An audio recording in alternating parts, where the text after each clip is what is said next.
Buenas tardes, estamos en Actualidades en la Ciencia. Hoy es el jueves 1 de octubre del año 2020 y vamos a platicar acerca de un artículo que tiene que ver, un reporte que hay sobre cuáles son los posibles consecuencias o daños que puede ocasionar el virus SARS-CoV-2 que provoca la enfermedad conocida como COVID-19 en el sistema nervioso central. Y permítanme hacerles una pequeña introducción respecto a por qué elegí este tema el día de hoy. En la semana anterior, en la revista Nature, se publicó una crónica que se titula, como ustedes ven en la pantalla, podemos traducirla como ¿de qué manera el COVID-19 lesiona al cerebro o daña al cerebro? Y es una crónica de las diferentes patologías que se han descrito que se presentan concomitantemente con el padecimiento de COVID-19 en los pacientes. Y haciendo un estudio, un análisis de esta crónica, fundamentalmente los problemas neurológicos que se reportan en los pacientes de COVID-19 tienen que ver con consecuencias inherentes a la enfermedad, es decir, problemas que surgen de la respuesta inmune exacerbada de los pacientes y que llevan, por ejemplo, a la inflamación de las membranas que cubren tanto a la médula espinal como al encéfalo, o también el daño neuronal que puede ocurrir precisamente por esta respuesta inflamatoria exagerada. Y propiamente no son daños directamente ocasionados al sistema nervioso, sino consecuencias de la enfermedad en sí misma, del COVID-19. Sin embargo, en esta lista que les presento, hay una serie de estudios que estoy tratando de indicar ahorita con el cursor, que ya se enfocaron a revisar cuál es el daño que directamente podría ocasionar el virus SARS-CoV-2 en las neuronas.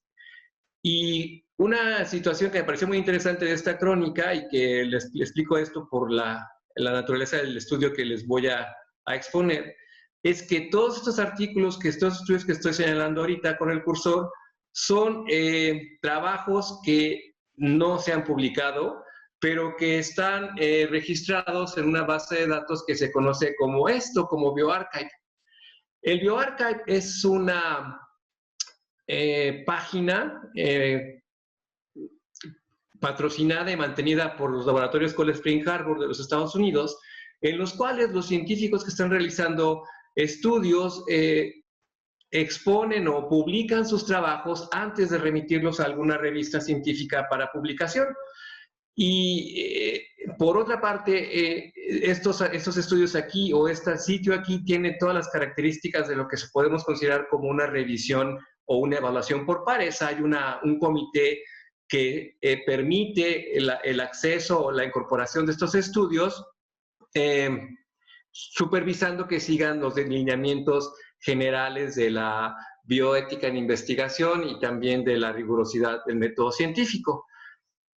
La única salvedad que tienen estos estudios es que no se han publicado. Ahora bien, esto no demerita su calidad científica, simplemente están, para usar un lenguaje actual, posteados antes de mandarse a publicar una revista. Y la idea de esta actividad es precisamente exponer un trabajo para que el público en general lo enriquezca incluso antes de que se remita a publicación. Entonces, con esa salvedad, yo escogí uno de los estudios que se mencionan en esta crónica de Nature, referente a cuáles son los estudios que han estado investigando el daño que ocasiona el SARS-CoV-2 en el sistema nervioso.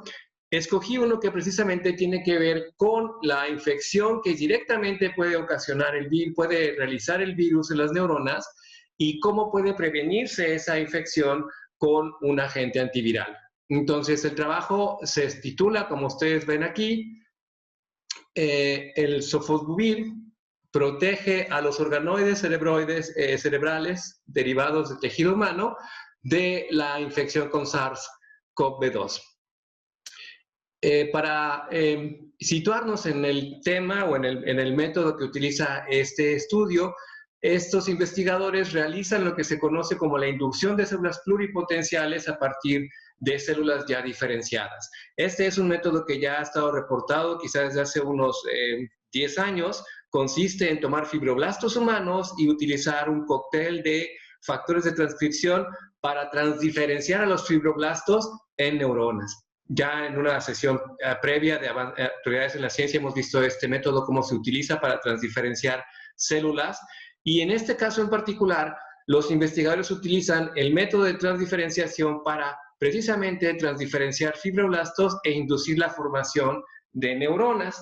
Y como mantienen a estas neuronas inducidas en una caja de Petri, llaman a este cultivo como un organoide cerebral. Y les explico brevemente por qué lo llaman así o por qué deducen que puede ser un organoide o un modelo de sistema nervioso. Las células que se diferencian por este método en la caja de Petri presentan la proteína nestina, que es precisamente una proteína característica de los precursores de las neuronas en el sistema nervioso. En estas figuras están mostrándose todas las células que constituyen al organoide en color azul para teñir los núcleos de las células, y en color rojo se presenta a la proteína nestina, que les insisto, les reitero distingue a los precursores neurales. Y lo que se puede observar es que una gran cantidad de estas células en cultivo se están transdiferenciando hacia neuronas por la presencia, les decía yo, del color rojo. Con el uso de esta preparación experimental, entonces los investigadores se proponen averiguar cuál es la infección que puede ocasionar el SARS en estas células. Y primero tratan de distinguir o de caracterizar a las células presentes en estos organoides cerebrales, y lo que hacen es medir la cantidad de células que presentan precisamente a las proteínas que caracterizan a las células del sistema nervioso. Y entonces la nestina que vimos en la fotografía anterior se presenta prácticamente en la totalidad de las células que están formando al organoide, y también se encuentra una proteína que se conoce como proteína asociada a los microtúbulos, que es característica de neuronas y que también se presenta en una población alta de estos organoides. Mientras que también se encuentra una proteína que se conoce como la proteína fibrilar ácida de la glía, y que es característica precisamente de las células gliales. Entonces, en estas preparaciones, los científicos tienen una alta proporción de neuronas con proteínas características de este tipo celular, además de células gliales. Y el siguiente experimento que realizan es caracterizar si estas células que presentan en los organoides cerebrales tienen a la proteína enzima convertidora de angiotensina, que es precisamente la proteína de la membrana plasmática por la cual el virus accede hacia las células que va a infectar. Y lo que demuestran mediante un experimento de la expresión de la proteína convertidora de angiotensina es que en los organoides cerebrales hay una presencia importante de esta proteína convertidora de angiotensina, y comparable a lo que podemos encontrar en neuronas y en astrocitos aislados directamente del sistema nervioso central.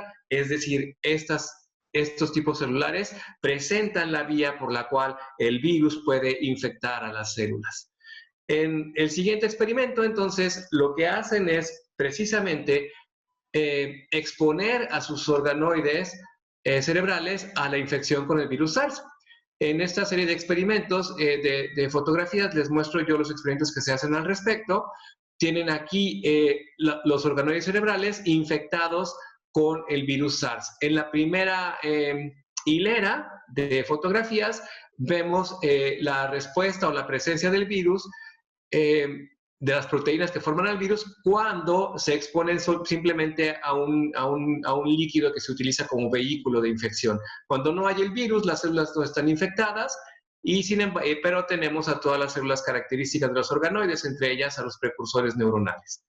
Ahora bien, en este experimento los investigadores realizan un método que se conoce como túnel, que mide la cantidad de hebras de ADN que se empiezan a quebrar o a romper como consecuencia de la muerte celular programada o la apoptosis. Y cuando ahora sí exponen a las células a la infección con el virus, entonces la aparición de los fragmentos de ADN de las células que están empezando a morirse es evidente, así como también la presencia de las proteínas que están presentes en el virus en sí mismo.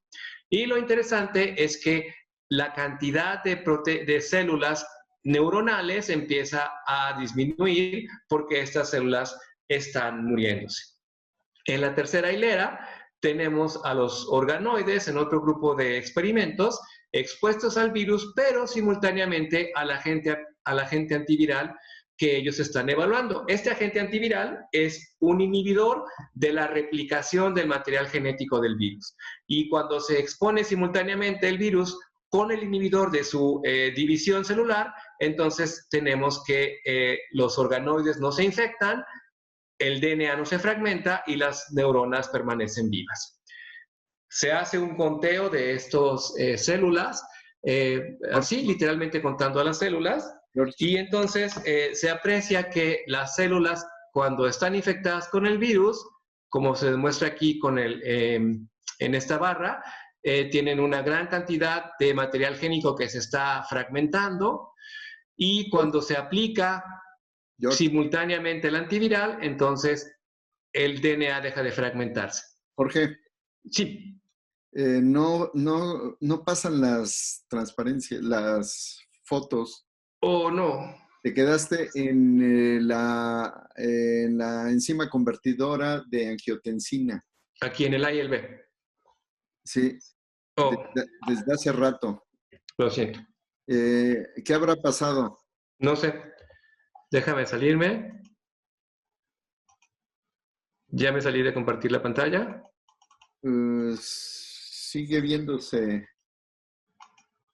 ahí está. Algo pasó, ¿eh? Dejé de poner el stop share. Ya dejé de compartir. Sí. Pues... Lo paso en ¿Ahí ves que se mueven? Ahí sí se ve. Bueno, entonces yo creo que es la cosa de ponerlo en presentación de pantalla, ¿no? Si lo pongo así, ya no se ven, ya no se mueven. Ya, si lo presentas completo, a ver, sí se mueven. Sí. Qué Sí. raro. Tú viste que se estaban cambiando, ¿verdad? Sí, yo vi que se estaban cambiando. Qué raro. Pero si nos quedamos aquí y ahora se están moviendo. Muy bien, el siguiente paso experimental es exponer a los organoides a la infección con el virus en diferentes condiciones. Primero, se utiliza un medio en el cual se va a disolver a disolver al virus, pero sin este. Y entonces, bajo esas condiciones, no hay infección, naturalmente. Las neuronas marcadas con la proteína nestina siguen vivas y el organoide presenta casi en la totalidad a estas neuronas, a esos precursores de neuronas. Cuando se aplica ahora sí el virus en el medio de cultivo, entonces aparece el marcaje característico del DNA que empieza a fragmentarse, de las células que empiezan a entrar en apoptosis o muerte celular programada, precisamente por la infección, debido a la infección con el virus, y también se aprecia en las células la entrada del virus hacia estas por la presencia de la proteína característica de la cápside del virus, que está en verde. Y se aprecia también que la cantidad de células que presentan a la proteína nestina y que son neuronas empieza a disminuir. En la última hilera de esta figura, lo que se ve es que la aplicación conjunta del virus en el medio de cultivo y el agente antiviral previene la infección de las neuronas por el virus. Entonces ya no se encuentra la proteína del virus, el DNA ya no se fragmenta y las neuronas no disminuyen no disminuye la presencia de neuronas en el organoide. El agente antiviral que se está utilizando es una enzima, es un inhibidor de la enzima que duplica el material génico del virus. En esta gráfica se presenta el conteo de este fenómeno que acabo de describir. Cuando se infecta a los cultivos con el virus, entonces, perdón, cuando se infecta el cultivo con el virus, tenemos una gran proporción de células que están fragmentando su ADN, y cuando se aplica de manera simultánea el virus con el agente antiviral, entonces se recupera o se disminuye la fragmentación del DNA. La muerte celular programada o apoptosis se mide también por la presencia de una enzima que se conoce como CC3. Esta enzima es característica de la ruta de apoptosis. Cuando se infecta al organoide con el virus, entonces aumenta la cantidad de células que están entrando en apoptosis. Cuando se infecta al cultivo, pero además se aplica el agente antiviral, entonces disminuye la cantidad de células que entran en apoptosis. Y finalmente se hace una proporción de las células que simultáneamente están presentando al virus y que además están experimentando muerte celular, y se encuentra que cuando el virus está infectando a las células hay una gran cantidad de células que se están muriendo y que además están infectadas con el virus, o sea que se relaciona perfectamente la infección con el virus con la muerte celular. Y cuando se aplica el agente antiviral, entonces disminuye tanto la presencia del virus como las células que están en apoptosis. En esos mismos cultivos se mide la cantidad de células que son neuronas y que están padeciendo o que están experimentando la fragmentación del ADN. Estas son las neuronas que además están fragmentando su material génico por la presencia del virus. Y cuando se aplica el virus con el antiviral, entonces las células no se mueren, no se fragmenta su ADN y por lo tanto no se están muriendo. Que es precisamente también lo que se presenta en esta gráfica, ahora refiriendo la cantidad de células que presentan al virus en sí mismo y que presentan al marcador neuronal, que es la proteína nestina. En un experimento similar, pero ahora midiendo la cantidad de células gliales que se pueden infectar y que padecen muerte celular programada, vemos la misma clase de experimento. Aquí está el cultivo sin el virus, el cultivo con el medio añadido el virus al medio de cultivo, hay fragmentación del ADN, hay infección de las células, y las células gliales, que son las que presentan la proteína fibrilar ácida de la glía, empiezan a disminuir también. Cuando se aplica el virus en conjunto con el agente antiviral, entonces no hay infección del virus, no hay fragmentación del ADN y la cantidad de células gliales permanece más o menos la misma en las células, que es precisamente lo que demuestran estas gráficas de barras. Una vez más, en la aplicación con el virus, las células empiezan a fragmentar el ADN, en este caso las glías, y cuando se aplica el antiviral, la cantidad de células que fragmentan ADN disminuye.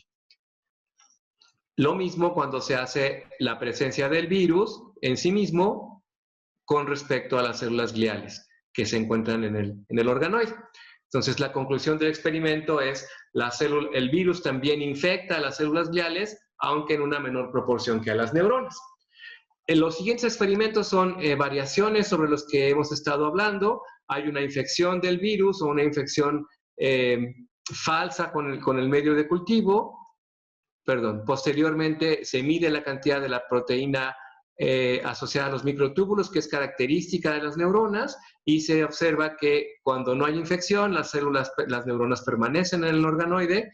Cuando se infecta con el virus, además de que hay fragmentación de ADN y que el virus empieza a meterse a las neuronas, la cantidad de neuronas empieza a disminuir, un efecto que se revierte cuando se aplica el agente antiviral, como se ve en la última hilera de fotografías. Los datos ya cuantificados se presentan aquí. La cantidad de células que están fragmentándose y que son neuronas aumenta mucho cuando se infecta con el virus. Cuando el virus está infectando, pero además se aplica el antiviral, la cantidad de células que se van a fragmentar, que van a fragmentar su ADN disminuye, y la cantidad de células que van a infectarse con el virus va a disminuirse también cuando el agente antiviral se aplica en conjunto con el virus. Es decir, la aplicación del agente antiviral está previniendo la infección de las neuronas por el virus.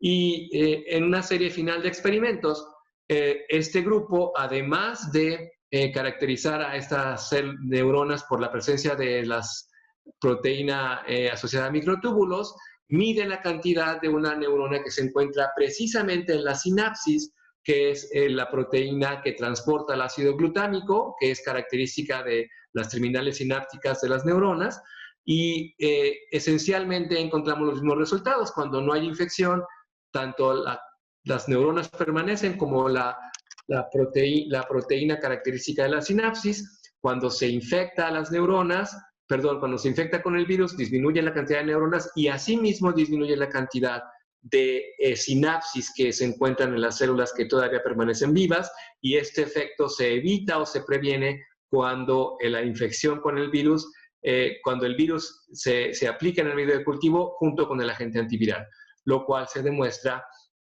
en esta última gráfica, ya en el conteo. Cuando no hay infección, todas las células del cultivo tienen a la proteína transportadora de glutámico, que es característica de la sinapsis, y todas estas células son neuronas caracterizadas por la presencia de la proteína asociada a microtúbulos. Cuando se infecta al medio de cultivo con el virus, disminuye la cantidad de neuronas, pero también disminuye la cantidad de sitios en los cuales las neuronas están formando sinapsis, y este efecto se evita cuando se aplica el agente antiviral, y entonces el virus no puede multiplicarse y por lo tanto la infección no se extiende. La conclusión, pues, de este trabajo, y que es por lo cual me gustó para exponérselos ahora, es que este es uno de los primeros trabajos que demuestra que el virus que ocasiona el COVID directamente puede infectar a las neuronas, y que una de las formas en las cuales se está alterando la función del sistema nervioso es que disminuye la presencia de proteínas sinápticas, con lo cual, por supuesto, se restringe o se abate la comunicación neuronal, y finalmente esa infección termina por matar a las células, que pasan primero por una muerte celular programada o apoptosis, como se demostró en los experimentos previos. Así que este estudio, junto con otros que todavía no se han publicado, pero que se han subido en esta base pública de difusión que les comenté al inicio de la conversación, es que el virus directamente puede infectar a las neuronas, y entonces las secuelas neurológicas del padecimiento del COVID no solamente pueden deberse a la respuesta inflamatoria exacerbada del paciente, sino a que el virus en sí mismo puede estar infectando y, por supuesto, matando a las neuronas, con lo cual se disminuyen las funciones de estas células, y así se explica, por ejemplo, que haya pacientes que están empezando a reportar durante el curso de su enfermedad que están perdiendo algunas modalidades sensoriales, como el olfato o el gusto, o incluso algunos el sentido del tacto, no el sentido del tacto, sino el sentido de la respuesta somatosensorial, que significa sentir que tenemos un estímulo sobre la piel. Desde luego que una de las limitaciones de esta clase de estudios es que en realidad las secuelas neurológicas de un paciente de COVID pueden apreciarse, pues, en el transcurso de un tiempo largo, es decir, sea un par de años o incluso décadas. Sin embargo, desde ahora esta clase de estudios nos indican que una de las puntos de atención que tiene que mantener el médico es precisamente cuáles pueden ser las secuencias neurológicas del padecimiento del COVID. Y les insisto, yo lo que me parece más interesante de este trabajo es que no solamente se refieren al daño que sufre el sistema nervioso por la respuesta inflamatoria o la respuesta inmune del paciente, sino porque aparentemente el virus está infectando a las neuronas y provocando directamente un daño en la función del sistema nervioso.